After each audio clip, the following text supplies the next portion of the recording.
أعوذ بالله من الشيطان الرجيم بسم الله الرحمن الرحيم فاعترفوا بذنبهم فسحقا لأصحاب السعير. எனவே இவ்வாறு கூறுவார்கள், அவர்கள் தங்கள் பாவத்தை ஒப்புக்கொண்டு விடுகின்றனர். ஆகவே நரகவாசிகளுக்கு அல்லாஹுவின் அருள் தூரமே. சூரா முல்குடைய 11வது ஆயத்து இது. போன வசனங்கள்ல அல்லாஹு ரப்புல் ஆலமீன் அந்த வானவர்கள், நரகத்தினுடைய காவலர்கள் இவங்களை பார்த்து கேள்வி கேட்பாங்க, உங்களுக்கு தூதர் வரவில்லையா? அதற்கு அந்த நரகவாசிகள், ஆமா வந்தாங்க, நாங்க தான் பொய்ப்படுத்தணும், அவங்க சொல்றத நாங்க கேட்கல, அவங்களே வழிகேட்டுல இருக்காங்கன்னு சொல்லி நாங்க சொன்னோம், நீங்க தான் வழிகேட்டுல இருக்கீங்க அப்படின்லாம் நாங்க சொன்னோம். அதே மாதிரி நாங்க அந்த தூதர் சொன்னதை காது கொடுத்து கேட்டிருந்தோம்னா, அதை பத்தி சிந்திச்சிருந்தோம்னா எங்களுக்கு இந்த நிலைமை ஏற்பட்டிருக்காது அப்படின்லாம் அவங்க சொல்லி காமிச்ச அந்த விஷயங்களை எல்லாம் சொன்னான். இந்த ஆயத்துல அந்த புலம்பலினுடைய இறுதி முடிவு என்ன, அதுதான் எல்லாம் இதுல சொல்லி காமிக்கலாம். கடைசியில அவங்களுடைய அந்த குற்றங்கள், அவங்க இறை நிராகரிப்பு செஞ்சாங்க, குஃப்ரு செஞ்சாங்க, அத அவங்களுடைய ஒப்புக்கொள்ள வச்சிரும். சோ அவங்க ஒப்புக்கொண்டுருவாங்க, வேற வழி இருக்காது, சாய்ஸ் எல்லாம் கிடையாது அந்த இடத்துல. எல்லா தப்பையும் அல்லாஹ் சொல்லி காமிச்சதுக்கு பின்னாடி வேற எந்த காரணமும் சொல்ல முடியாது, தப்பிக்கிறதுக்கு எந்த ஒரு இதுவுமே முடியாது. கடைசியில அந்த மக்கள் ஒப்புக்கொண்டு அல்லாஹ்வினுடைய அருளை விட்டு தூரமாய் அவங்க சாபத்திற்கு உண்டானவங்களா மாறுவாங்க, அஸ்ஹாபு ஸஈர், நரகவாசிகளா மாறுவாங்க அப்படிதான் அல்லாஹ் சொல்றான். ஃபாதரஃபு, இந்த இஅ்திராஃப் அப்படின்ற ஒரு வார்த்தை ஒரு தப்ப ஒரு மனிதன் எந்த ஒரு நிர்பந்தமும் இல்லாம அவங்களுக்கு ஆதாரம் எதுவுமே மறுக்க முடியாது மாதிரி ஒருத்தன் ஒப்புக்கொள்றதுக்கு பேர் தான், மனப்பூர்வமாக அவனுடைய தப்ப ஒப்புக்கொள்றதுக்கு பேர் தான் இஅ்திராஃப் அப்படின்னு சொல்லி சொல்லுவாங்க. சோ அந்த இலக்கணத்தை எல்லாம் பயன்படுத்த, அந்த வார்த்தையை பயன்படுத்துறான், ஃபஅதரஃபு பிதம்பிஹிம், அவர்களுடைய பாவங்கள். இந்த இடத்துல அல்லாஹ் தன்பு அப்படின்னா ஒருமைதான், அவங்களுடைய பாவத்தை அப்படின்னு தான் சொல்றான், பன்மையா சொல்லல. துனூப்னா தான் பாவங்கள். என்ன அல்லாஹ் சொல்றது இங்க தம்பு அப்படின்னு சொல்லி ஒருமையா சொல்றான். அப்போ என்ன விஷயம் அப்படின்னு சொன்னா, அவங்க செஞ்ச ஒரே ஒரு பெரும்பாவம் என்னது, அல்லாஹ்வை நிராகரிச்சாங்க, அந்த தூதர்களை பொய்ப்படுத்தினாங்க. அந்த ஒரு பெரும் பாவம் தான் அவங்க நரகத்துக்கு வர்ற அளவுக்கு ஒரு பெரிய ஒரு காரணமாக, மூல காரணமாக இருக்கு. அதுதான் அல்லாஹ் சுட்டி காட்டுறதுக்காண்டி பிதம்பிஹிம், அவர்களுடைய பாவம், அது ஒரே ஒரு பாவம் தான், அதை அல்லாஹ் சொல்றான். சொல்லிட்டு ஃபஸுஹ்கன், சஹ்க் அப்படின்னு சொன்னா தூக்கி வீசுறது, ஒண்ணுமே இல்லாம நசுக்கிறது. இந்த மீனிங்ல அல்லாஹ் சொல்றான். சோ அவனுடைய ரஹ்மத்து, அவனுடைய சொர்க்கம், இது எல்லாத்தையுமே விட்டு ரொம்ப தூரம் விரட்டி அடிக்கப்பட்டு தூக்கி எறியப்படுவாங்க, ஒரு அழிவு அவங்களுக்கு ஏற்பட்டுரும் அப்படின்ற ஒரு இதுதான் அல்லாஹ் சொல்றான். லி அஸ்ஹாபி ஸஈர், இந்த நரகவாசிகளுக்கு. சோ அல்லாஹ் ஸஈர் அப்படின்ற வார்த்தையை தொடர்ந்து பயன்படுத்துறான். ஸஈர் அப்படின்னா அந்த நரகத்தினுடைய மிக பயங்கரமான ஒரு கொழுந்து விட்டு எரியக்கூடிய அந்த நெருப்பு. அந்த இதைதான் அல்லாஹ் தொடர்ந்து பயன்படுத்துறத நம்ம பார்க்கிறோம். அப்ப மறுமை நாள்ல இதற்கு விளக்கம், இதுக்கு என்ன விளக்கம் சொல்றாங்க அப்படின்னு சொன்னா, மறுமை நாள்ல எந்த மனிதனுமே சரி அநியாயமாக தண்டிக்கப்பட்டான் அப்படின்லாம் சொல்ல முடியாது நம்மளால. அல்லாஹ் மனிதனுக்கு தேவையான எல்லா விதமான வழிகாட்டல், அந்த கைடன்ஸ், ஒண்ணு அவனுடைய வேதம், அவனுடைய தூதர்கள், இது எல்லாமே அல்லாஹ் கொடுக்குறான். பகுத்தறிவையும் நமக்கு சேர்த்து கொடுக்குறான். அப்போ அந்த நரகவாசிகள் நரகத்துல வீசப்படுறதுக்கு அந்த டைம்ல அப்பதான் அவங்களுக்கு ஞாபகம் வரும், நம்ம இப்படி நிராகரிப்பு செஞ்சிட்டோமே, குஃப்ரு செஞ்சிட்டோமே, வந்த தூதர்களை பொய்ப்படுத்திட்டோமே. அப்போ அந்த டைம்ல அவங்களுடைய பாவத்தை அவங்க என்ன ஆகணும், ஏற்றுக்கொண்டுதான் ஆகணும்ன்ற நிலைமை.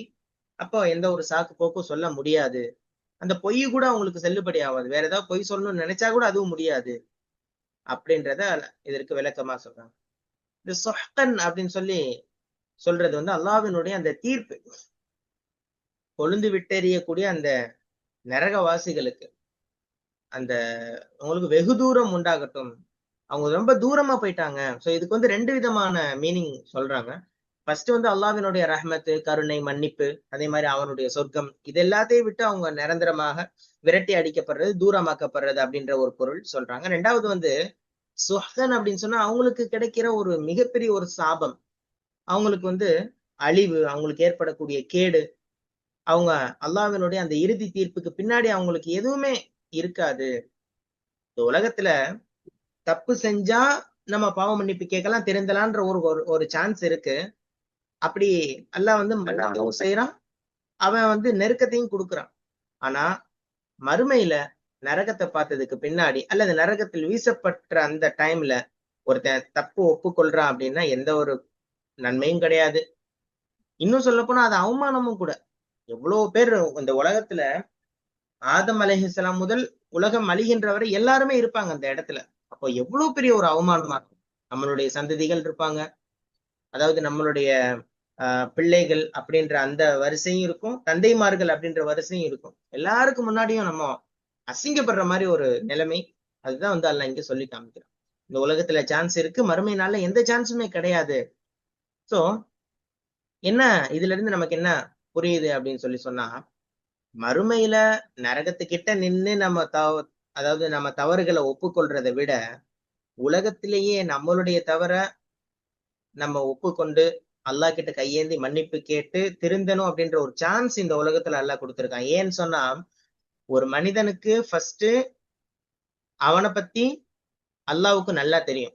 2வது அந்த மனிதனுக்கு தெரியும். கூட இருக்க மனைவிக்கு கூட தெரியாது. மனைவிக்கு, பிள்ளைகளுக்கு, கூட அம்மா, அத்தா யாருக்குமே தெரியாது. என்னை பத்தி எனக்கு தான் ஃபர்ஸ்ட் நல்லா தெரியும். அதாவது அல்லாஹ்வுக்கு அடுத்து. அப்படிதான் நம்ம வந்து சொல்ல முடியும். அப்படி இருக்கும்போது நம்ம என்னென்ன தவறு செஞ்சிருக்கிறோம், நம்ம என்னென்ன மிஸ்டேக்ஸ் பண்ணியிருக்கோம் அப்படின்றத நம்ம யோசிச்சு நம்ம வந்து அதை எல்லாத்தையுமே இனங்கண்டு அல்லாஹ் கிட்ட மன்னிப்பு கேட்கணும். யா அல்லாஹ் நான் இந்த தப்பெல்லாம் செஞ்சுட்டேன், நம்ம தயவு செஞ்சு மன்னிச்சிரு அப்படின்னு சொல்லி அல்லாஹ் கிட்ட நம்ம ரொம்ப இறங்கி போனோம் அப்படின்னு சொன்னா நிச்சயமாக அல்லாஹ் நம்மளை மன்னிப்பான். ஏன்னா இந்த உலகத்துல தான் சான்ஸ், அங்க சான்ஸ் இல்ல அப்படின்றத இந்த ஆயத்தை நமக்கு வந்து புரிய வைக்குது. அதே மாதிரி ஆஹ் தப்ப ஒப்புக்கொள்றதுக்கு இன்னைக்கு வந்து ஒரு பெரிய தடையா இருக்கிறது ஈகோ தான். ஆனா வந்து ஒரு அறிவாளி, மறுமையை பற்றி யோசிக்கக்கூடிய, சிந்திக்கக்கூடிய ஒருவன், அல்லாஹ்வை நம்பி இருக்கக்கூடிய ஒரு இறை நம்பிக்கையாளன், அவனுக்கு வந்து அது ஒரு பெரிய விஷயமா தெரியாது. தப்பா மன்னிச்சிடுங்க அப்படின்னு ஒரே வார்த்தையில முடிச்சிட்டு போயிடுவான். நான் வந்து இது செஞ்சுட்டேன் செஞ்சுட்டேன்னு சொல்லிட்டு சமாளிக்கிறது அல்லது வந்து அதை அப்படியே வளர்த்துறது அப்படிலாம் இருக்காது. அல்லாஹ் என்ன பார்த்துட்டு இருக்கான், அவன் என்ன மன்னிக்கணும் அப்படின்றதுக்காண்டி உங்கள்ட்ட நான் வந்து காயப்படுத்துற மாதிரியோ இல்ல தப்பா பேசியிருந்தாலும் என்ன மன்னிச்சிடுங்க அப்படின்னு டக்குன்னு சொல்லிடுவான். முதல்ல மன்னிப்பு கேட்கறது இந்த நபரா இருப்பார். சோ அப்படி நம்ம மன்னிப்பு கேட்கிறோம். அதே மாதிரி நம்ம அல்லாஹ்வுக்கு செய்யற விஷயங்கள்ல தவறு விடுறோம், அது கூட அல்லாஹ் மன்னிச்சிருவான். ஆனா சக அடியார்களுக்கு செய்யக்கூடிய அந்த கடமைகள்ல, உரிமைகள்ல நம்ம ஏதாவது குறை வச்சுட்டோம்னா அது அவங்க மன்னிக்கிற வரைக்கும் அல்லாஹ் மன்னிக்கவும் மாட்டான். சோ அதனால முதல்ல அவங்கள்ட்ட போய் மன்னிப்பு கேட்கணும். நான் வந்து இந்த மாதிரி நடந்துக்கிட்டேன், மன்னிச்சிருங்க. எல்லாமே யாருமே வந்து வேணும்னே செய்யறது கிடையாது, தெரியாம நடந்திருக்கும். சில இடத்துல வந்து காயங்களாக வருடக்கணக்குல கூட பேசாம இருப்பாங்க, சண்டையா இருக்கும், அல்லது வந்து முகம் திருப்பிக் கொள்வாங்க. இப்படி எல்லாம் இருக்கக்கூடிய இதெல்லாம் பாக்குறோம். சோ அந்த மாதிரி எல்லாம் நம்ம தொடராம, நமக்கு வந்து நான் மௌத்தா போற டைம்ல யார்கிட்டயும் பகை இருக்க கூடாது, என்னைய பத்தி எல்லாரும் நல்ல எண்ணம் கொள்ளணும் அப்படின்ற ஒரு தன்மை நமக்கு வந்து வளரணும்ன்றது இந்த ஆயத்து நமக்கு வந்து உணர்த்துது.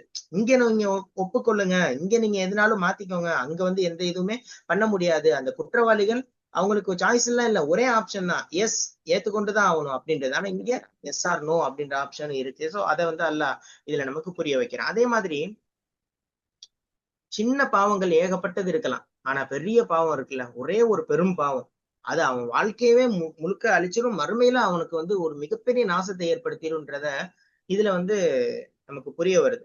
பெரும்பாவம் அப்படின்னா நிறைய இருக்கு அதுல. ரசூல் ஸல்லல்லாஹு அலைஹி வஸல்லம் வந்து கபாயிர் அப்படின்னு சொல்லி சொல்றது வந்து பெரிய பெரிய பாவங்கள் பட்டியலிட்டு காமிச்சிருக்காங்க, அதுவும் கூட நமக்கு தெரியும். அந்த மாதிரி விஷயங்கள்ல இருந்து ரொம்ப கவனமா இருக்கிறது. அதே மாதிரி என்னுடைய வார்த்தையால, என்னுடைய செயலால ஒரு காலமும் ஷிர்க் செய்யற மாதிரி, அல்லாஹ்வுக்கு பிடிக்காத மாதிரி, அல்லாஹ்வுக்கு துரோகம் செய்யற மாதிரி எந்த ஒரு வார்த்தையும் வராது அப்படின்றத நம்ம ரொம்ப ரொம்ப கவனமாக இருக்கணும். ஏன்னு சொன்னா சில சமயத்துல நம்மளே அறியாம மத்த மனிதர்களை நம்ம கூட இருக்கிறவங்க நம்ம அல்லாஹ்வினுடைய இடத்துக்கு கொண்டு போறோம், நமக்கே தெரியாம நடந்துரும். அதுல எல்லாம் ரொம்ப கவனமாக இருக்கணும் அப்படின்றது. ஏன்னா ஒரு பெரிய பாவம் நமக்கு செஞ்சிட்டோம் அப்படின்னா அது ஒரு பெரிய ஒரு கஷ்டத்துல நம்மளை கொண்டு போய் ஆழ்த்திரும் அப்படின்றதுல நம்ம ரொம்ப கவனமாக இருக்கணும். சோ அதே மாதிரி வந்து ஆஹ் அல்லாஹ் வந்து நம்மளுடைய குற்றங்களை நம்ம வாயாலேயே சொல்ல வைப்பான் அந்த மறுமை நாள்ல. ஆனா அதுக்கு முன்னாடி நைட்டு தூங்க போறோமா, அன்னைக்கு அன்னைக்கு நம்ம யோசிக்கணும் நம்மளுடைய செயல் எப்படி இருந்துச்சு இன்னைக்கு. நம்ம அல்லாஹ் கிட்ட தௌபா கேட்டோமா இன்னைக்கு? நம்ம செஞ்ச தப்புக்காண்டி இன்னைக்கு உள்ள விஷயங்களுக்கு அல்லாஹ் கிட்ட தௌபா கேட்டோமா, மன்னிப்பு கேட்டோமா அப்படின்றத நம்ம யோசிச்சு பார்க்கணும். அல்லது நம்ம சக அடியார்கள் யாருக்காவது நம்ம காயத்தை ஏற்படுத்தியிருந்தோமா, நம்ம சொல்லாலேயோ செயலாலேயோ அவங்களுக்கு கஷ்டத்தை ஏற்படுத்தினோமா, அதெல்லாம் யோசிச்சு நம்ம இப்பயே நம்ம அதுக்கான அந்த வழிகளை தொடர்ந்து நம்ம செஞ்சோம் அப்படின்னு சொன்னா இன்ஷா அல்லாஹ் மறுமையில அந்த இழி நிலையை விட்டு எல்லாம் நம்மளை வந்து காப்பாத்திருவோம் அப்படின்றது இதுல நமக்கு புரிய வருது. ம். ஆஹ் ஸோ நீங்க சொன்ன மாதிரி தான். அங்க போய் ஒப்புக்கொள்றது என்ன, இங்கேயும் தெரியும் பாவம் செய்யறோங்கிறது ஒருத்தம் இல்லையா. சில பேர் வந்து அந்த அங்க போய் ஒத்துக்கிறத இங்கேயே நம்ம ஒப்புக்கொண்டு மன்னிப்பு கேட்டா அல்ல அதையும் நன்மையா மாத்திடுறோம் இல்லைங்களா. உண்மையே உள்ள உருகி அல்லா கிட்ட கேட்டா வந்து இந்த பாவத்தையும் நன்மையா மாத்துறேங்க. அடுத்தாயத்து போயிரும். அதனால இன்னல்லதீன யக்ஷௌன ரப்பஹும் பில்கைபி லஹும் மக்ஃபிரத்தும் வஅஜ்ருன் கபீர். நிச்சயமாக தங்கள் இரட்சகனை பார்க்காதிருந்தும் மறைவில் தங்கள் இரட்சகனை பயப்படுகிறார்களே அத்தகையோர் அவர்களுக்கு மன்னிப்பும் பெரும் கூலியும் உண்டு. இது 12வது ஆயத்து. போன ஆயத்துல வந்து அந்த அல்லாவையும் தூதரையும் நிராகரித்த அந்த காஃபிர்கள் அவங்களுடைய நரகத்தினுடைய நிலைமை, அவங்களுக்கு கிடைக்கக்கூடிய அந்த தண்டனை, அதே மாதிரி அவங்க புலம்புற விஷயம், அந்த கான்வர்சேஷன் எல்லாம் அல்லாஹ் வந்து சொல்லி காமிச்சான். இந்த ஆயத்துல வந்து ஆஹ் அதாவது எதிர்க்கு எதிர் ஒப்பீடு அப்படின்ற மாதிரி ஃபர்ஸ்ட் வந்து அல்லாஹ் ஒரு சைடு வந்து அச்சமூட்டுறான், இன்னொரு சைடு ஆசையூட்டுற மாதிரி நமக்கு வந்து சொல்றான். அது நல்லவர்களுடைய நிலை. இப்ப இறைவனுடைய அந்த தன்மையை நிராகரிக்கக்கூடியவர்கள் அவங்களுடைய முடிவு ரொம்ப கேடாக இருந்துச்சு. அதே அவனுக்கு அஞ்சி வாழக்கூடிய மக்களுக்கு, நல்ல அடியார்களுக்கு அவங்களுக்கு கிடைக்கக்கூடிய அந்த மன்னிப்பு, அதே மாதிரி ஒரு மிகப்பெரிய ஒரு கூலி, அதை வந்து அல்லாஹ் வந்து முஃமின்களுக்கு ஒரு ஆறுதலாக சொல்லி காமிக்கிறான். இன்னல்லதீன நிச்சயமாக அல்லாஹ்வை பயப்படக்கூடியவர்கள். இந்த இடத்துல வந்து ஆஹ் ஹஷியா அப்படின்னு சொல்லி ஒரு வார்த்தை வந்திருக்கு.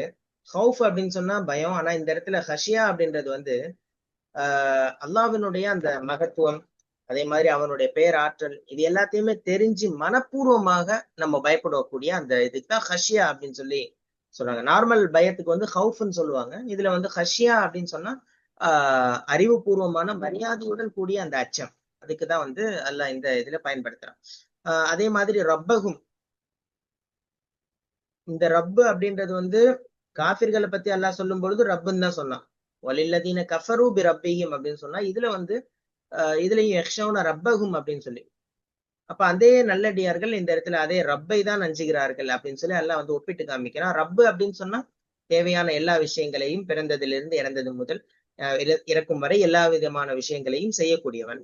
பில் கைப், இந்த இடத்துல அல்லாஹ் சொல்றது மறைவாக, ஆள் நடமாட்டம் இல்லாத ஒரு தனிமை, கண்களால் பார்க்காத ஒரு நிலை, யாருமே மனிதர்கள் பார்க்காத ஒரு நிலையில ஒவ்வொருத்தவங்க வந்து அல்லாவுக்கு பயப்படுறாங்க. சோ அதுக்குதான் வந்து அல்லாஹ் சொல்றேன் இந்த இடத்துல பில் கைப் அப்படின்னு சொன்னா ஆஹ் இதுக்கு வந்து ரெண்டு இது மீனிங் சொல்றாங்க. ஃபர்ஸ்ட் மனிதர்கள் யாரும் பார்க்காத நிலையில அல்லாவுக்கு பயப்பட்டு அந்த பாவத்தை நம்ம விலகிறது.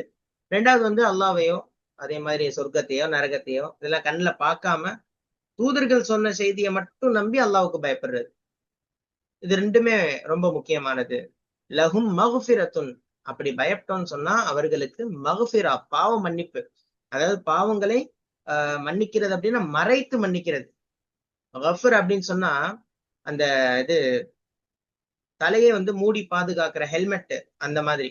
இப்போ மனிதனுடைய தவறுகளை அல்லாஹ் வந்து மறைத்து அதற்கான தண்டனையிலிருந்து அவனை பாதுகாக்கிறது தான் மகுஃபிரா, மன்னிப்பு. அஜ்ருன் கபீர், இன்னும் மிகப்பெரிய நற்பலன், அதே மாதிரி நற்கூலி இதெல்லாம் உண்டு அப்படின்னு சொல்லி அல்லாஹ் சொல்றான். 9வது ஆயத்துல அல்லாஹ் சொன்னதுன்னா தொலாலின் கபீர் அப்படின்னு சொன்னான். தொலாலின் கபீர், மாபெரும் வழிகேட்டில். ஆனா இதற்கு அப்படியே ஆப்போசிட்டா அல்லாஹ் சொல்றது என்ன, இறைவனை அஞ்சக்கூடிய நல்ல அடியார்களுக்கு மாபெரும் கூலி, ஒரு மிகப்பெரிய கூலி தயார் செய்யப்பட்டிருக்கு அப்படின்னு சொல்லி அல்லாஹ் நற்செய்தி சொல்றதை நம்ம வந்து பார்க்கணும். அப்போ ஒரு மனுஷன் வந்து 4 பேர் இருக்கும்போது நல்லவனா நம்மளை காட்டுறது அப்படின்றது ரொம்ப ஈஸி. ஆனா மக்கள் யாருமே பார்க்காத மனிதர்களுடைய அந்த கண்காணிப்பு இல்லாத தனிமை, அதுல அல்லாவுக்கு பயப்பட்டு பாவங்களை விட்டு விலகிறது தான் ஹஷ்யா பில் கைப், யக்ஷவுன ரப்பகும் பில் கைப் அப்படின்னு சொல்லி வந்திருக்குல்ல, மறைவில் அல்லாவுக்கு அஞ்சுவது. இப்போ இரையச்சம் எப்பயுமே ஒரே மாதிரி இருக்கணும்ன்றதான் அல்லாஹ் நம்மள்ட்ட சொல்ற விஷயம்.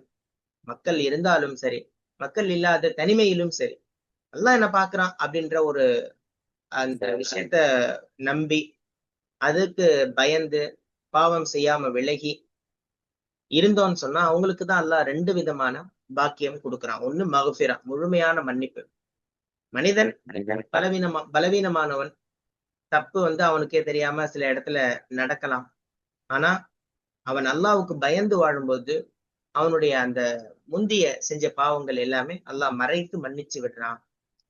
2வது கூலி என்ன? அஜ்ருன் கபீர். யாருமே கற்பனை செய்து பார்க்க முடியாத ஒரு மிகப்பெரிய ஒரு கிஃப்ட் சொர்க்கம்.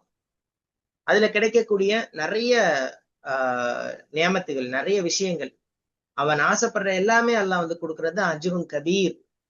அப்ப அல்லாஹ்வை நேரடியா பார்க்காமலேயே அவனுடைய வல்லமை, அவனுடைய அத்தாட்சி இதெல்லாமே பார்த்து சிந்தித்து ஒருத்தன் ஈமான் கொண்டு தனிமையிலும் யாரும் பார்க்காத பொழுதும் அல்லாஹ்வுக்கு உண்மையிலேயே அஞ்சி நடக்கிறான் அப்படின்னு சொன்னா அவர் தான் உண்மையான முஃமின் அப்படின்றத கூட நம்ம இதுல புரிஞ்சு கொள்ள முடியுது. அப்படி இருந்தா மட்டும்தான் அந்த மன்னிப்பும் அல்லாஹ் கொடுக்குற அந்த மிகப்பெரிய கூலியும் நமக்கு கிடைக்கும், சொந்தமாகும் அப்படின்ற செய்தி இதுல விளக்கங்களா கொடுக்கறத நம்ம பார்க்கலாம். அப்ப நம்மள்ட்ட இருக்க வேண்டியது எப்பயுமே நம்ம அன்றாட லைஃப்லயும் சரி, நம்ம வணக்க வழிபாட்டுலயும் சரி, இஹ்சான் அப்படின்றது இருக்கணும். இஹ்சான்னா என்ன? அல்லாஹ் நம்மளை பார்த்துட்டு இருக்கான் அப்படின்றது, அல்லது நான் என்னுடைய இறைவனை பார்த்து கொண்டிருக்கிறேன், அவனை நான் பேசுறது அல்லாஹ் கேட்கிறான்றத உணர்ந்து நம்ம செய்யறது, அந்த உணர்வோடு வாழ்றது, அதுதான் இஹ்சான் அப்படின்னு சொல்லி அந்த தன்மையை தான் அல்லாஹ் நம்மள்ட்ட எதிர்பார்க்கிறான். அதே மாதிரி அல்லாஹ்வை நம்ம பார்க்கல, மலக்குகளை பார்க்கல, சொர்க்கம் நரகம் இந்த மாதிரி நிறைய விஷயங்களை நம்ம பார்த்தது கூட இல்லை. ஆனா அப்படி நம்புறதுதான் அத்தியாவசியமான சில விஷயங்கள். அதை நம்பணும் ஃபர்ஸ்ட். அதை நம்பினாதான் அடுத்த கட்டமே போக முடியும்ன்றதையும் இந்த இதுல நமக்கு புரிய வருது. அப்போ இன்னைக்கு உள்ள நிலைமை என்ன? ஸ்மார்ட் போன் கையில வந்துருச்சு, அதே மாதிரி ஃபுல்லா இன்டர்நெட் வந்துருச்சு. யாருமே பார்க்காத போது மனிதன் எப்படி வேணாலும் இருக்கலான்ற மாதிரி சூழ்நிலை வந்துருச்சு. ஆனா ஒரு முஃமின், ஒரு முஸ்லிம், இறைவன் என்னை எல்லா இடங்களிலும் கண்காணிக்கிறான் அப்படின்ற ஒரு உணர்வு, அவன் எவ்வளவு பெரிய இடத்துல இருந்தாலும் சரி, தனிமையில இருந்தாலும் சரி, ரொம்ப கவனமாக இருப்பான் அப்படின்றத நம்ம பார்க்க முடியுது. ஏன்னா அது இன்னைக்கு போயிருச்சு, அந்த தன்மை போயிருச்சு. கேமராக்கு பயம் இருக்கு, ஒரு கேமரா பாக்குறோம், சிசிடிவி அதை வச்சு பயம் இருக்கு. அதே அல்லாஹ் கண்காணிக்கிறான், அல்லாஹ் பாக்குறான் அப்படின்ற ரொம்ப ரொம்ப கம்மியாயிடுச்சுன்றதுதான் இன்னைக்கு உள்ள ஒரு அவல நிலை. அந்த இடத்துலதான் சொல்ல போனா நம்ம தோத்து போறோம். ஒரு முஸ்லீமாக, ஒரு முஃமினாக நம்ம தோத்து போற ஒரு இடம்னா அதுதான். எல்லா இடத்துலயுமே அல்லாஹ் நம்மளை பாக்குறான், கண்காணிக்கிறான்ற எல்லாம் சொல்றதோட அது நிக்காம அது செயல்ல வெளிப்படணும் அப்படின்றதுதான் இதுல இன்னும் நம்ம ஆழமாக புரியக்கூடிய ஒரு செய்தியாக இருக்கு. அதே மாதிரி கண்ணுல நான் எதை பார்த்தாலும் அதை மட்டும்தான் நம்புவேன், நம்ம பார்க்காததெல்லாம் நம்ப தேவையில்லை அப்படின்னு சொல்லிட்டு சில நபர்களுடைய சிந்தனைகள் இருப்பதை நம்ம பார்க்கிறோம். அல்லாஹ் இருக்கிறான்றதுக்கு சான்றுகள் இன்னைக்கு நிறைய இருக்கு இந்த உலகத்துல. நம்ம பாக்குற ஏகப்பட்ட விஷயங்கள் இருக்கு. அதெல்லாம் பார்க்கும் பொழுது கண்டிப்பா அதை படைச்சவன் ஒருத்தன் இருப்பான், அதை நிர்வாகம் செய்யறவன் ஒருத்தன் இருப்பான்ற உணர்வு நமக்கு வரணும். நார்மலா நம்ம கையில ஒரு பொருள் இருக்குன்னா அதை படைச்சவன், அதை உருவாக்குனவன் கண்டிப்பா இந்த உலகத்துல யாராவது ஒருத்தவங்க இருப்பாங்க. சோ அப்படி இருக்கும்போது அந்த பொருளை பார்த்தா அவர் கண்டுபிடிச்சது நமக்கு ஞாபகத்துக்கு வருது. இன்னைக்கு வெளிச்சம், லைட் இருக்கு, லைட்டை கண்டுபிடிச்சவங்க தாமஸ் ஆல்வா எடிசன்னா லைட்டை பார்க்கும்போது அவர் கண்டுபிடிச்சிருக்காருன்றதை நம்ம உணர்றோம். அவரை பார்த்தாதான் நம்புவேன்னு சொல்றது இல்ல. அதே மாதிரி அல்லாஹ் இன்னைக்கு ஏகப்பட்ட விஷயங்கள் நம்ம சிந்திச்சு பாக்குற மாதிரி அவ்வளவுலாம் வேணா, நம்ம உடம்புலயே ஏகப்பட்ட விஷயங்கள் வச்சிருக்கிறான். அதை நம்ம யோசிச்சு பார்த்தாலே என்னைய படைச்சவன் கண்டிப்பா ஒருத்தவன் இருக்கவான் அப்படின்ற ஒரு தன்மை. அப்ப கண்ணுல பார்த்ததுதான் நம்புவேன்னு சொல்றது ஒரு குருட்டுத்தனமான ஒரு நம்பிக்கை. நம்ம எதையுமே சில சில விஷயங்கள் முக்கியமாக பார்க்காம நம்புறதுதான் உண்மையான விஷயம் அப்படின்றத நம்ம இதுல இருந்து புரிஞ்சு கொள்ள முடியுது. அப்போ மகஃபிரா நமக்கு கிடைக்கணும், ஒரு மிகப்பெரிய கூலி கிடைக்கணும் அப்படின்னு சொன்னா நம்ம ஸ்ட்ரகிள் பண்ணணும். தனிமையில அல்லாஹ்வுக்கு அஞ்சி நடக்கணும். அப்பதான் நமக்கு வந்து அல்லாஹ் மன்னிப்பு கொடுக்குறான். அதே மாதிரி ஒரு மிகப்பெரிய கூலியான இந்த சொர்க்கத்தை தர்றான் அப்படின்ற ஒரு நல்ல ஒரு செய்தியும் இந்த ஆயத்துல நமக்கு வந்து புரிய வருது. ஸோ இதுல வந்து நீங்க சொன்ன மாதிரி மறைவுல பயந்து, இந்த மறைவுல தான் வந்து யாரும் பார்க்க மாட்டோம், யாரும் இல்லை, தவறு செய்யற எல்லா வாய்ப்பும் இருக்கும். என்ன, யாரு நம்மள வந்து பார்க்க போறா, கேட்க போறா, ஒரு தவறு செய்யற வாய்ப்பும் ஏற்பட்டு யாரு பயந்துகிட்டு, அல்லாஹ்க்காக பயந்துகிட்டு தன்னை தடுத்துக்கிறாங்களோ அவங்களுக்கு பெரிய கூலிங்கிறான். என்ன, பெரிய கூலி. ஒரு உதாரணம் யூசுப் அலைஹிஸ்ஸலாம் இல்லைங்களா? யூசுப் அலைஹிஸ்ஸலாம் மறைவான ஒரு இடத்துல ஒரு அரசி தவறான ஒரு நடத்தைக்கு அழைக்கிறான். யாரும் இல்லைங்க. இந்த மறைவு, எல்லா கதவும் தாழிடப்பட்டிருக்கிறது. என்ன, ஆஹ் வந்து அங்க பாருங்க, அவங்க ஓடுறாங்க அல்லாஹ் பயத்தினால. என்ன, ஸோ அங்க பாருங்க அல்லாஹ் பயந்து ஓடுறதுனால அவங்களுடைய நிலைமை எப்படி ஆச்சு பாருங்க. அல்லாஹ் வந்து அவங்கள அரசனாக்குறான், நபி நபி ஆக்குறான், அரசனாக்குறான். மறு உலகத்திலயும் அவங்க சாலிகினாரோட சேர்ந்து இருப்பாங்க இல்லைங்களா? என்ன, அது சிறந்த உதாரணம். ஆனா அதே அந்த பெண் இருக்கால, என்ன, அவளை வந்து இந்த உலகத்திலேயே வந்து அவல நிலைக்கு கொண்டு போயிடுறான். மக்கள் எல்லாம் பழிக்கிறாங்க, தூற்றுறாங்க. என்ன, ஸோ அதை ப்ரூவ் பண்ணிட்டு தான் ஜெயில இருந்தே வெளியே வராங்க. என்ன, நான் நிரபராதின்னு சொல்லி, நான் வந்து என் மேல எந்த குற்றம்னு சொல்லி இந்த உலகத்திலயும் அல்லாஹ் வந்து அவங்கள வந்து பழி எல்லாத்தையும் எடுத்து சிறப்பிச்சான். மறு உலகத்திலயும் அவங்க நல்லவர்களோட இருப்பாங்கன்னு அல்லாஹ் குரான்ல சொல்றான். என்ன, ஸோ அவங்கள போய் அப்புறம் யூசுப் துலேஹான் கதைலாம் சொல்றாங்க. அல்லாஹ் ஆலம், அது என்ன உண்மையான கதையா என்னங்கிறது தெரியல. என்ன, அத இஸ்ரேலியாத்துல வந்துச்சுங்கிறாங்க. என்ன, அது நிக்காதுல ஓதுறாங்க. என்ன, அல்லாஹ் ஆலம், அது இந்த விஷயத்த நம்ம தெரியல. என்ன, அது ஓதுறது தப்பா, சில இயக்கங்கள் வந்து அதை வேணாங்கிறாங்க, சில இயக்கங்கள் வந்து கூடுங்கிறாங்க. அது ஆலிம்கள் கையில விட்டுருவோம். என்ன, பட் ஸோ இல்ல மார்க்கெட் இருந்துச்சுன்னா அதை நம்ம எடுத்துக்கதானே போறோம். மார்க்கத்துல இல்லைங்கிறாங்க, அது இஸ்ரேலியாத்துல இருந்து வந்தது அப்படிங்கிறாங்க. என்ன, ஆஹ் இப்ப குரான்லயே. இஸ்ரேலியாத்த அப்படின்ற போது அதை நம்ம வேணாம் அப்படின்ற மாதிரி ஒரு ஆஹ் நிலைக்கு வர்றோம். ஆமா. இப்ப நீங்க நானும் சொன்னா நம்ம வேற இயக்கத்தைன்னு சொல்லிடுவாங்க. என்ன, என்ன, ஸோ அல்ல காப்போது நம்ம சப்ஜெக்ட் வந்துருவோம். எங்க வெளியே போக வேண்டாம். நம்ம பயந்து ரச்சகனை அவங்களுக்கு வந்து ஒரு பெரிய கூலி உண்டு. அந்த மாதிரி கையில போன் இருக்கும்போது பிள்ளைங்களுக்கு எல்லாம் ரொம்ப இப்போ அன்கண்ட்ரோலபிளா இருக்கு. எல்லாம் பாக்குதுங்க, எது பாக்குதுன்னு நம்மளும் கண்காணிக்கணும். என்ன, நம்மளை பாதுகாக்கிறத விட பிள்ளைங்களே நம்ம வந்து பாதுகாக்க வேண்டியதா இருக்குது. என்ன, ஸோ நம்ம அதுக்கு ஒரு ரொம்ப கவனமா இருக்கணும். அல்லாஹும்ம இன்னி அஸ்அலுக இல்மன் நாஃபியா வ அஊது பிக மின் இல்மின் லா யன்ஃபஉ அஸ்அலுக கல்பன் ஹாஷியா வ நஃப்ஸன் லா தஸ்மஉ வ துஆஅன் லா யஸ்மஉ.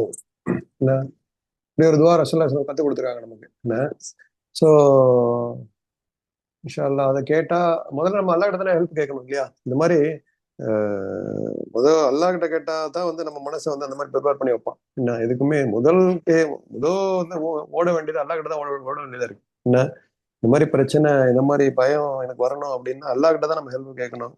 ரசூலுல்லாஹி சொல்லு துவாக்கள். என்ன, ஸோ கேட்டுட்டு நம்மளும் அதனால தனியா இருக்கிறது, வெளியூர் தனியா போவாங்க. வெளியூர் யாரும் கேட்கறதுக்கு யாரும் கிடையாது. என்ன, அங்க போன எல்லா வாய்ப்புகளும் வரும்.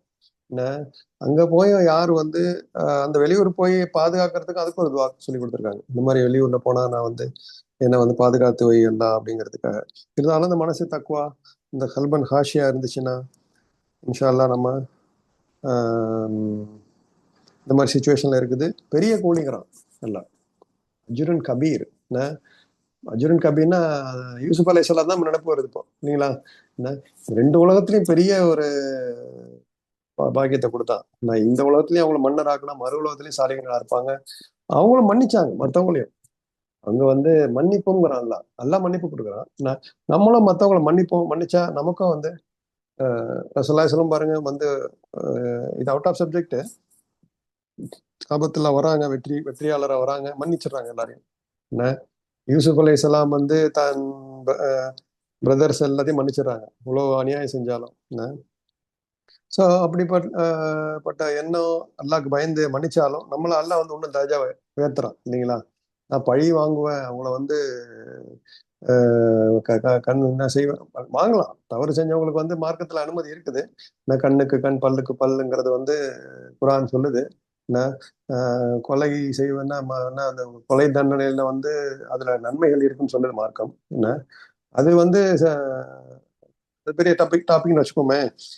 நம்ம மன்னிக்கிற மனப்பான்மை இருக்கணும். ஏன்னா சின்ன சின்ன விஷயங்களை மன்னிக்கிறது, ஒருத்தங்க தவறா பேசிட்டாங்கன்னா அவங்கள மன்னிக்கிறது, உற்றார் உறவினர்கள் ஏதாவது பேசினா மன்னிக்க, அந்த லெவல்ல போவோம். நம்ம பெரிய லெவல்ல மன்னிப்பு சொல்ல வேண்டாம். அது கொலை குற்றங்கள் பெரிய தண்டனை கொடுக்க வேண்டிய குற்றங்களுக்கு வந்து கொடுத்துதான் ஆகணும் அப்படிங்கிறது நம்ம உண்டு.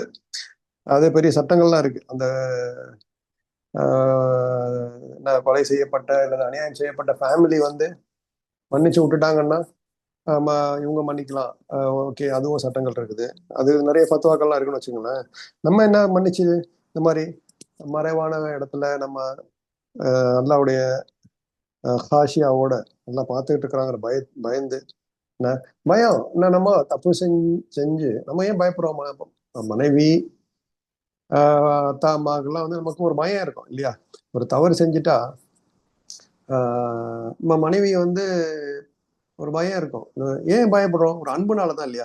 என்ன, நம்ம வந்து இவ்வளவு நம்ம மேல நம்பிக்கை வச்சிருக்கிறாங்க, நம்ம அவங்கள துரோகம் செய்யலாமா என்ன, அப்படிங்கிற ஒரு பயம் நமக்கு இருக்கும் இல்லையா. என்ன, அவர் அது எதனால, நம்ம அன்பின் மிகைப்பால தான். என்ன, ஸோ அல்லா மேல ரஹ்மானா இருக்கிறான், நமக்கு இவ்வளவு செஞ்சிருக்கிறான். அப்படிங்கிறப்போ நம்ம அன்பின் மிகுதியால என்ன செய்யணும், பாவங்கள் இருந்து தவிர்த்து கொள்வது, முக்கியமா பெரும்பாவங்கள் இருந்து. என்ன, இந்த மாதிரி இணை வைக்கிறது, வட்டி, கொலை, என்ன, அந்த தகாத உறவுகள், இதுல இருந்து நம்ம இன்ஷா அல்லாஹ் உடனே உடனே வெளியே வந்துடணும். நான் பாவ மன்னிப்பு கேட்டுருந்தோம். சின்ன சின்ன பாவங்கள், நமக்கே தெரியாத பாவங்களுக்கு இஸ்திக்பார் செஞ்சு வெளியே வந்துட்டா பெரிய கூலி எல்லாம் கொடுப்பான் இன்ஷா அல்லாஹ். அந்த தௌஃபீக்கை நம்ம கொடுக்கணும். ஏன்னா இந்த துவாக்களை வந்து நம்ம அடிக்கடி ஓதணும். நம்ம பயந்து கொள்ளும் மனசை குடுறா அல்லா அப்படின்னு ரசூலா சில சொன்னதை கேட்போம் இன்ஷா அல்லாஹ். சார் அடுத்த சொல்லுங்க. இந்த துவா இருக்கு, இந்த இதுல போட்ட வந்துச்சு. அல்லாஹும் எல்லாம் எல்லாம் வந்துருது உங்களுக்கு. இந்த இதுவும் கல்பன் ஹாஷியா துவா கூடன்னா வந்துருது. ஆன்லைன்ல போய் சும்மா கூகுள்ல போட்டாலே ஓகே ஓகே. என்ன, அல்லாஹும் இன்னி இல்ல அஸ்அலுக அது இல்மன் துவா நாஃபியா வ மேம். இல்மின் லா யன்ஃபவு, அதாவது பயன் இல்லாத கல்வியிலிருந்து எனக்கு வந்து அஸ்அலுக கல்பன் ஹாஷியா, இந்த அதுல சேர்ந்து வருது இதோட. நப்சன் லா தஸ்பா. தஸ்பாவுன்னா வந்து அது திருப்தி இல்லாம எப்பவுமே வந்து மேலும் மேலும் வேணுங்கிற பேராசை பிடிச்ச மனசுல இருந்து நான் பாதுகாவல் தேடுறேன். அவுது துவா லா தஸ்மா எஸ்மவு, வந்து இந்த என் துவா கபூல் செய்யாமல் இருப்பதிலிருந்து நான் பாதுகாவல் தேடுறேன் அப்படின்ட்டு. ரொம்ப முக்கியமான விஷயம், இது கேட்டு வச்சுக்கோங்க இன்ஷா அல்லாஹ். சரி. ஆனா சொல்ல போனா ஒரு பிரச்சனை, இப்ப இந்த மாதிரி டைம்ல எல்லாம் வந்து தமிழ்ல டக்குன்னு கேட்டுருவாங்க. அவங்களுக்கு என்ன லாங்குவேஜ்ல வருதோ அந்த மாதிரி கேட்டுருவாங்க. சொல்ல போனா அதிகமா அதிகமா அதான் நடக்குதும் கூட. நான் சொல்றேன்ல, சைத்தான் வந்து மறக்கடிப்பான். என்ன, நம்ம ரெகுலரா டச்ல இருந்தோம்னு வச்சுக்கோங்க. என்ன, இந்த மூசா அலைஹிஸ்ஸலாமும் சீடரும் சொல்லுவான், எனக்கு இந்த சாப்பாடை மறக்க சொன்னது சைத்தான் தான் அப்படிமா. என்ன, அந்த யூசுப் அலைஹிஸ்ஸலாம் ஸ்டோரியில வந்து இந்த ஒரு சிறைவாசிகிட்ட போய் சொல்லுவாங்க, நீ போய் உன் மன்னன்ட்ட சொல்லு என்னை பத்தி அப்படிம்பாங்க. சைத்தான் மறக்கடிச்சிட்டான்னு தான் எல்லாம் சொல்லுவோம். என்ன, என்ன காரணம், நம்ம வந்து அங்கே எழுதி வச்சுக்கணும். என்ன, இல்ல நம்ம அதை டெய்லி ஓதிக்கிட்டே இருந்தா ஞாபகத்துல இருக்கும். என்ன, ஸோ அந்த மாதிரி நம்ம சைத்தான்ட்ட நம்ம நிறைய பாதுகாவல் தேடி நம்ம இந்த மாதிரி துவாக்கள்லாம் அடிக்கடி ஓதிக்கிட்டே இருந்தோம். எனக்கு மறந்து போச்சு, அந்த கடைசி 2 வார்த்தை தான் ஞாபகம் இருக்கு.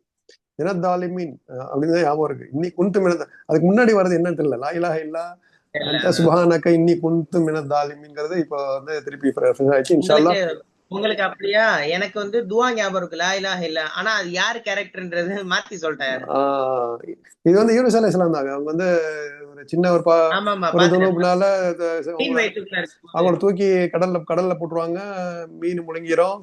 என்ன, அவங்க அந்த துவா செய்யலைன்னா அவங்க வந்து மறுமை காலம் வரைக்கும் அந்த மீன் வயிற்றுல தான் இருந்திருப்பாங்க அல்லாஹ் சொல்றான் என்ன. ஸோ லபீஸ அந்த அன்டில் கியாமா நாள் வரைக்கும் உள்ளே தான் இருந்திருப்பாங்க அப்படின்னு சொல்றாங்க. ஸோ ஓகே, இதுல கல்பன் ஹாஷியா. ஓகே, நமக்கு இந்த தௌஃபீக கொடுக்கட்டும். ஆமீன். وَأَسِرُّوا قَوْلَكُمْ أَوِ اجْهَرُوا بِهِ إِنَّهُ عَلِيمٌ بِذَاتِ الصُّدُورِ. மேலும் மனிதர்களே, நீங்கள் உங்கள் கூற்றை ரகசியமாக ஆக்குங்கள் அல்லது அதை சப்தமிட்டு பகிரங்கமாக ஆக்குங்கள், யாவற்றையும் அல்லாஹ் நன்கறிந்து கொள்வான். ஏனென்றால் நிச்சயமாக அவன் நெஞ்சங்களில் உள்ளவற்றை நன்கறிய கூடியவன். 13வது ஆயத்து இது.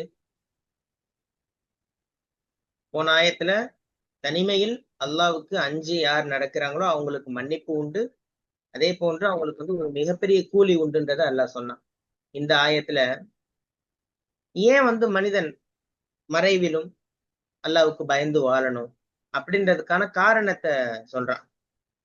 மனிதர்களாகிய நீங்கள் நீங்க ரகசியமா பேசினாலும் சரி, சத்தமா பேசினாலும் சரி, அல்லாஹ்வுக்கு ஒண்ணுதான். நமக்கு தான் டிஃபரெண்ட் ஆகும். அவர் சத்தமா பேசுறாரு அல்லது அமைதியா, அதாவது மனசுக்குள்ளேயே பேசுகிறாரு, நமக்கு தான் டிஃபரெண்ட். அல்லாஹ்வுக்கு வந்து அந்த டிஃபரெண்ட் இல்ல, அப்படியே இருக்கும், சமமா தான் இருக்கும், ரெண்டுமே கேட்கும்.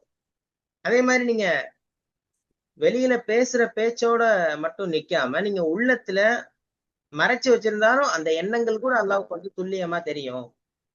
அப்போ அதனாலதான் அல்லாஹ் வந்து சொன்னா நீங்க தனிமையிலும் அல்லாஹ்வுக்கு அஞ்சணும் அப்படின்றத தொடர்பு படுத்தி தான் அல்லாஹ் தொடர்ந்து இதுல பேசினான். வஅசிர்ரு கௌலக்கும், உங்களுடைய வார்த்தையை நீங்க வந்து ரகசியமாக ஆக்குங்கள். இது வந்து என்னன்னா ஒரு கட்டளை இடுறதுக்காண்டி இல்ல, ரகசியமாக ஆக்கி கொள்ளுங்கள் அப்படின்னு சொல்லி கட்டளை இல்லை இது. நீங்க ரகசியமா பேசினாலும் சரி, வெளிப்படையா பேசினாலும் சரி, அல்லாஹ்வுக்கு ரெண்டும் சமம் தான் அப்படின்றத உணர்த்துற விதமாக அல்லாஹ் வந்து சொல்லி காமிக்கிறான். அவிஜஹரு அவுனா அல்லது, இஜ்ஹருனா வெளிப்படை, ஜஹர் அப்படின்னு சொன்னா சத்தமா பேசுறது, வெளிப்படையா பேசுறது, மத்தவங்க தெரிஞ்சு கொள்ற வகையில பேசுறதுதான் ஜஹர் அப்படின்னு சொல்லி சொல்லுவாங்க. அவிஜ்ஹரு பிஹ் இன்னஹு அலீமும் பிதாத்தி சுதூர், அவன் உள்ளங்களில் உள்ளவற்றை, நெஞ்சங்களில் உள்ளவற்றை அறிபவனாக, பூரண அறிவை உடையவனாக அல்லாஹ் இருக்கின்றான். இந்த இடத்துல வந்து சதுர் அப்படின்ற வார்த்தைக்கு பன்மைதான் சுதூர். இப்போ மனிதனுடைய எண்ணங்கள், அவனுடைய சிந்தனைகள் இதெல்லாம் பிறக்கிறது, தொடங்குறது, அதுக்குதான் சதுர் அப்படின்னு சொல்லி அல்லாஹ் வந்து இந்த வார்த்தைய பயன்படுத்தி காமிக்கிறான். சோ இதற்கு வந்து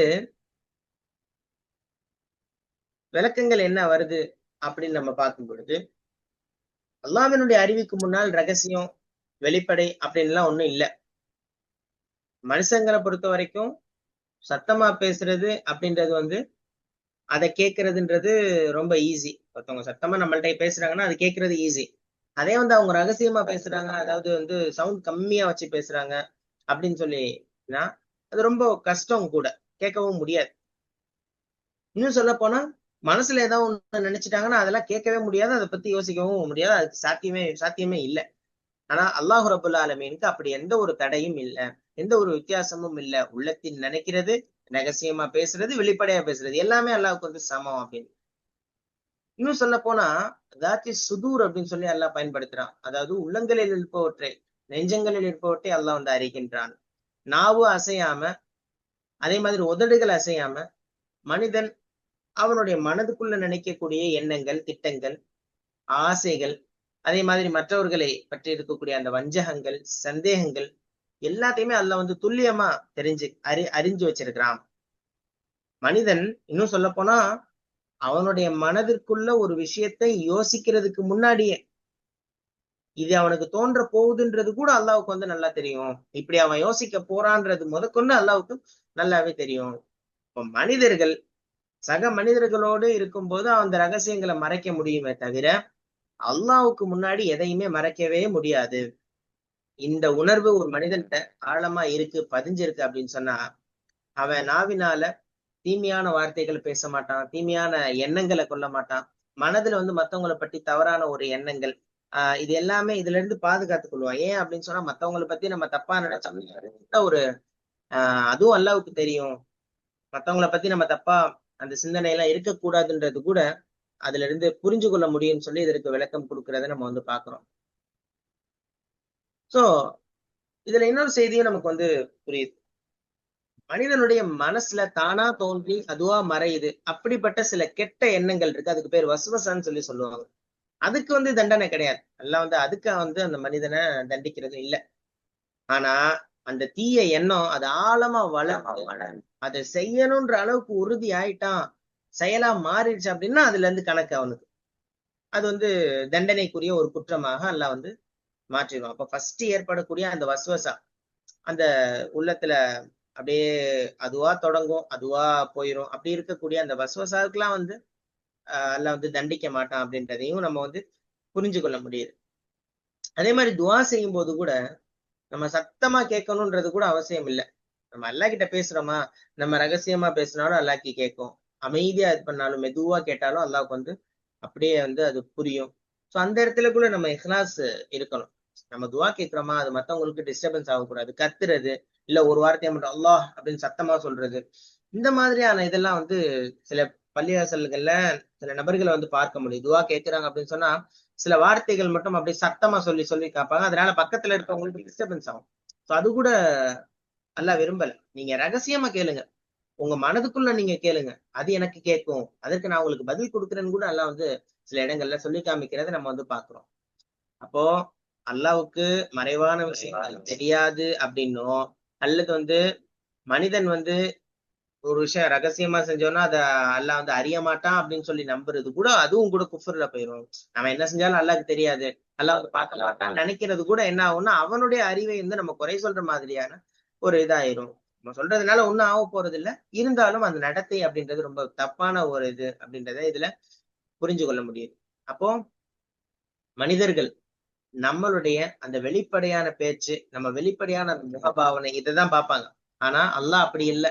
நம்ம உள்ளத்துல எண்ணக்கூடிய எல்லா எண்ணங்களையுமே கவனிக்கிறான். அதே மாதிரி வெளிப்படையான தோற்றத்தை விட உள்ளத்தை தூய்மையாக வச்சிருக்கிறதுலதான் ரொம்ப கவனம் செலுத்தணும். இன்னைக்கு வந்து வெளிப்படையான விஷயங்கள்ல நிறைய சரியா இருக்கு. ஆனா உள ரீதியாக மனசு வந்து சுத்தமா இருக்கா அப்படின்னு சொல்லி கேட்டா அது வந்து சந்தேகத்திற்குரிய ஒரு விஷயம். அதை நம்ம யோசிக்கணும். நம்ம மனசு சுத்தமா இருக்கா? வெளி தோற்றம் வேற, உள் தோற்றம் நம்ம மனசு அது எப்படி இருக்கு அப்படின்றத நம்ம யோசிக்கணும், சிந்திக்கணும். அப்போ அந்த கடப்பதம் இல்லாத ஒரு தூய்மையான உள்ளமாக நமது உள்ளத்தை எப்பயுமே நம்ம வச்சுக்கணும் அப்படின்றது புரிய வருது. அதே மாதிரி ஆஹ் யாருமே இல்லாத தனிமையிலும் சரி, எந்த இதா இருந்தாலும் சரி, என்னுடைய இறைவன் என்னுடைய செயல்களையும் அறிகிறான், என்னுடைய எண்ணங்களையும் அறிகிறான், நான் சொல்ற விஷயங்களையும் அறிகிறான் அப்படின்னு சொல்லி நம்ம எப்பயுமே அந்த உணர்வோடு இருக்கணும். அப்பதான் நம்மளை நாம கட்டுப்படுத்த முடியுன்றது கூட இதுல நமக்கு வந்து தெரிய வருது. இன்னும் சொல்ல போனா சில விஷயங்கள் நம்மளால வெளியே சொல்ல கூட முடியாது. நமக்கு நிறைய வேதனைகள், கஷ்டங்கள் இருக்கும், துன்பங்கள் ஏற்பட்டிருக்கும், மத்தவங்களால நமக்கு வந்து அநியாயங்கள் ஏற்பட்டிருக்கும். இதெல்லாம் வெளியே சொல்ல முடியாது. ஆனா என்னுடைய உள்ளத்தினுடைய குமுறல்கள், நான் எவ்வளவு கஷ்டப்படுறேன், எவ்வளவு வந்து இவனால நான் எவ்வளவு பாதிக்கப்பட்டிருக்கேன் அப்படின்னு சொல்லி எல்லாம் சில பேர் வந்து ஆஹ் சக நண்பர்களுக்கு மத்தியில அல்லது வகுப்புல அல்லது வந்து சொந்தக்காரங்கள்ல நம்ம ஊர்ல எவ்வளவு பேரு ஆஹ் அவங்கனால இவங்க வந்து ரொம்ப கஷ்டப்பட்டிருப்பாங்க. ஆனா அல்லாஹ் இதுல வந்து ஒரு ஆறுதல் கொடுக்குறான். நீங்க ஒண்ணும் கவலைப்படாதீங்க, உங்க உள்ளத்துல எவ்வளவு குமுறல் இருந்தாலும் இது எனக்கு நல்லா தெரியும். மத்தவங்களுக்கு தெரியுது தெரியல, தெரியாது, நிச்சயமா தெரியறதுக்கு வாய்ப்பே இல்லை. ஆனா எனக்கு கண்டிப்பாக உங்க உள்ளத்துல நினைக்கிற அந்த விஷயங்கள், குமுறல்கள் எனக்கு கேட்கும். நான் உங்களுக்கு ஆறுதல் கொடுப்பேன்னு சொல்லி அல்லாஹ் சொல்றதை நம்ம வந்து இதுல புரிஞ்சு கொள்ள முடியுது. உம் உம் ஸோ நல்ல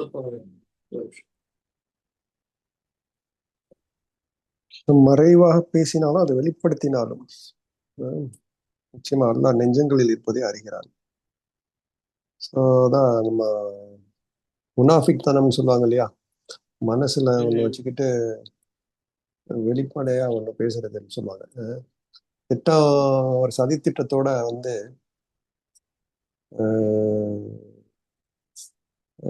ஒரு நல்ல மாதிரி பேசி என்ன கழுத்தா இருக்கிறேன்னு சொல்லுவாங்க என்ன.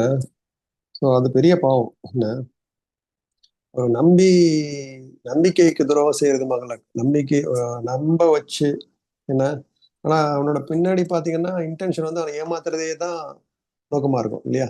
என்ன, அது ஒரு பெரிய குற்றம். என்ன, நம்பிக்கை துரோக குற்றங்கிறது வந்து நம்ம சாதாரண சட்டத்திலேயே வந்து பெரிய தண்டனை.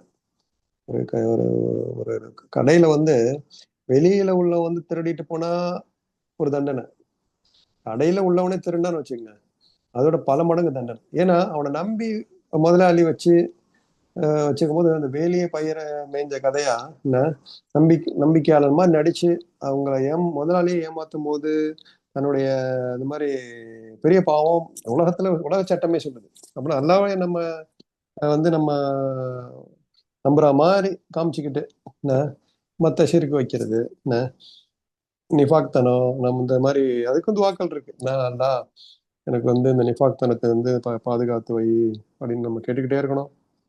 ஆமா, அந்த சூரா அவ்வீதத்தின் இல்லைங்களா, குல் அவுது பிரபின்னாஸ் மலிக்கின்னாஸ் இன்னாஸ் மின் ஷர்ரில் வஸ்வாஸில் ஹன்னாஸ் அல்லதி யுவஸ்வி சுதூரின்னாஸ் மினல் ஜின்னதி வன்னாஸ் இல்லைங்களா, சுதூரின்னாஸ் அதில் அந்த துவாக்களும் இருக்குது. இந்த மாதிரி துவாக்கள் ஓதும் போது அந்த நம்ம வந்து அல்லாஹ் வந்து ப்ரொடெக்ட் பண்றான். நீங்க சொன்ன மாதிரி இந்த துவாக்கள் கேட்கும்போது இந்த மாதிரி பள்ளியாசுல சத்தமா ஓதுறது அப்படிங்கறது வந்து அல்லாஹ் சொல்றான்னு ஒரு கருத்து எடுத்துக்கலாம். மற்றவங்களுக்கு டிஸ்டர்ப் பண்ண ஆகக்கூடாது இல்லைங்களா. நான் தொழுதுகிட்டு இருக்கிறவங்களுக்கு, நான் துவா கேட்டுக்கிட்டு இருக்கிறவங்களுக்கு ஒரே சவுண்டு போட்டு கேட்டுக்கிட்டு இருந்தா மற்றவங்களுக்கு தொழுகை பாதிக்கும் என்ன. ஸோ அந்த மாதிரி ரொம்ப வேகமா சவுண்டு போறதுல இருந்து நம்ம ஆஹ், எங்க ஆமீன் சொல்லணுமோ அங்க ஆமீன் சொல்லணும், எங்க ஆமீன் சொல்ல தேவையில்லையோ அங்க ஆமீன் சொல்ல தேவையில்லை. என்ன நினைக்கிறீங்க? அதுல வந்து சூறா முடிஞ்சவொன்னே ஆமீன் ம். சொல்லணும் அப்படிங்கிறாங்க என்ன. இது தொழுவ முடிஞ்ச பிறகு சேர்ந்து உட்காந்து துவா செய்யறாங்க. பட் அதுக்கு சில விளக்கங்கள்லாம் கொடுக்குறாங்க. இது வந்து பாமர மக்களுக்கு துவா செய்யறது எப்படின்னு தெரியாது, அதனால வந்து நாங்க துவாக்கள் கத்துக் கொடுக்குறோம் போறோம் வரோம் அப்படின்ட்டு. அல்லாஹு ஆலம். இது வந்து நம்ம ஆனா சில ஒரு குரூப் என்ன சொல்லுதுன்னா, குல்லு பிதத்தின் தலாலா குல்லு தலாலான் பின் நார் அப்படிங்கிறாங்க. என்ன, அசுசல்லாசலத்தை சொல்லாத நீங்க ஏன் செய்றீங்க அப்படிங்கிறாங்க. குரான்ல நிறைய இடத்துல எல்லாம் இந்த மாதிரி தான் சொல்றான். அந்த மாதிரி நீங்க ஜக்கரியா அலைஹிஸ்ஸலாம் துவா கேட்பாங்க. துவான் நிதான் ஹஃபியான்னு ஒரு வார்த்தை வரும். என்ன, அவங்க வந்து எனக்கு வந்து வயசாயிடுச்சு, வந்து என் முடியெல்லாம் நரைச்சு போச்சு, எனக்கு வந்து வாரிசை கொடுறாங்களா அப்படின்னு கேட்பாங்க. அவங்க கத்தி அழுது சத்தம் போடல என்ன, மெதுவா தன் மனசுக்குள்ள ஹஃபியாங்கிறதுக்கு வந்து ரொம்ப ஒரு சைலண்டா கேட்ட மாதிரி துவாக்கள் தான் நம்ம கேட்கிறோம். இன்ஷா அல்லாஹ், அல்லாஹ் ஆலம். பட் மற்ற நேரத்துல வந்து ரசூலுல்லாஹி ஸல்லல்லாஹு அலைஹி வஸல்லம் துவா கேட்டுக்கிறாங்க, எல்லா சஹாபாக்களும் ஆமீன்கள் சொல்லியிருக்கிறாங்க இல்லைங்களா. அதுல வந்து சிறப்புகள் இருக்குங்கிறாங்க. தொழுகையோட அதை சேர்க்கிறதா உண்மையாங்கிறது அல்லாஹ் ஆலம், அது ஆலிம்கள்ட்ட விட்டுருவோம் நம்ம என்ன. ஸோ நீங்க சொன்ன மாதிரி இந்த குமுறல்கள் எல்லாத்தையும் அல்லாஹ் அறிகிறான். இந்த உலகத்துல அவங்களுக்கு நியாயம் கிடைக்கலன்றா கூட எல்லா மறு உலகத்துல அவங்களுக்கு வந்து நிச்சயமா ரிவார்டு கொடுப்பான். அநியாயம் செய்யப்பட்டவர்களுக்கு பெரிய தண்டனை கொடுப்பான். அநியாயம் செய்யப்படுபவர்களுக்கு பெரிய நஷ்டம் என்னன்னா, அநியாயம் செய்யப்பட்ட படுபவர்களுடைய படுபவர்கள் அவங்களுடைய நன்மைகள்லாம் இவங்கள்ட்ட எல்லாம் எடுத்து கொடுத்துப்பாங்க என்ன. அது ஒண்ணு இருக்கு, அதான் ஒரு உண்மையான ஒரு திவால் அவரை கேசும்பாங்க என்ன. எல்லாம் அந்த மாதிரி நிலைமை நம்ம பாதுகாக்கணும். So, இந்த உலகத்திலேயே அந்த மாதிரி அவங்க ஏதாவது தவறுகள் செஞ்சிருந்தாங்கன்னா, மற்றவங்களுக்கு குமுறல்கள் ஏற்படுத்தப்பட்டிருந்துச்சுன்னா உடனே அவங்களுக்கு வந்து அவங்களுக்கு சரி செய்து கொடுத்து மன்னிப்பு கேட்டு அவங்க மன்னிச்சுட்டா, ஆனா மனிதர்கள் உள்ள மனக்குமுறல்கள் வந்து நீங்க தான் தேத்துக்கணும்னு சொல்லுவாங்க. அல்ல, உங்களுக்கு நீங்க கடன் ம். வாங்கியிருந்தாருன்னா என்ன, அதான் கடன் வாங்கிட்டு மரணிச்சிருந்தா அது ஒரு பெரிய தண்டனை அப்படிங்கிறாங்க என்ன. அதான் அந்த என்ன அவங்க என்ன கேட்பாங்க, இங்க இப்ப நடக்குது, மூத்தா போனவங்க போது அவங்களுடைய வாரிசுகள் கேட்பாங்க எல்லாத்தையும், அவங்க யாராவது எங்க பாப்பா கடன் வாங்கி இருந்தாரா, நாங்க கொடுத்துறோம், நாங்க ஒப்பேத்துக்கிறோம் சொல்லுவாங்க. ஸோ அந்த மாதிரி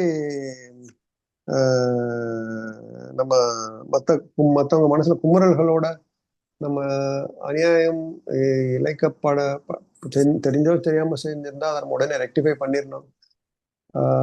தெரியாம செஞ்ச பாவங்களை நமக்கு இதை இஸ்திஃபார் கேட்டுடணும் என்ன. ஸோ அதுக்கும் வந்து வாக்கள் செய்யிருக்கு. நான் வந்து மற்ற உன்னுடைய அடியார்களுக்கு தான் தவறுகள் செஞ்சிருந்தா அவங்க வந்து அதை தாங்குற மாதிரி சக்தியை அவங்களுக்கு கொடு. நான் இப்ப என்ன பொறுத்துக்கிற ஒரு சக்தி கொடு. தெரிஞ்சிருக்கு, நமக்கு தெரியாது இல்லைங்களா, நம்ம தெரியாம செஞ்சிருக்கலாம் சில பாவங்கள் என்ன. ஸோ அந்த மாதிரி துவாக்கள்லாம் நிறைய இருக்குது. ஸோ நம்ம என்ன பண்ணுவோம், ஓகே, உள்ளத்துல ஒண்ணு வெளியில ஒண்ணு வச்சு பேசாம என்ன, நம்ம நியத்தை வந்து சுத்தமா வச்சுக்கணும். இன்னமே அமால் பின் நியாத் இல்லைங்களா என்ன. ஸோ எந்த ஒரு ம், நற்காரியங்கள் செஞ்சாலும் அது அல்லாவுக்காகவே இக்லாஸோட செய்வோம் இன்ஷா அல்லாஹ் அப்படிங்கிறத நம்ம இது கரெக்டா பண்ணிக்கணும் இன்ஷா அல்லாஹ். பயப்படணும் இதுக்கு முன்னாடி உள்ள ஆயத்துல நம்ம வந்து இஹ்லாஸோட இருக்கணும் அப்படிங்கிறது, இந்த பாக்கியத்தை நமக்கு எல்லாம் கொடுக்கணும் இன்ஷா அல்லாஹ்.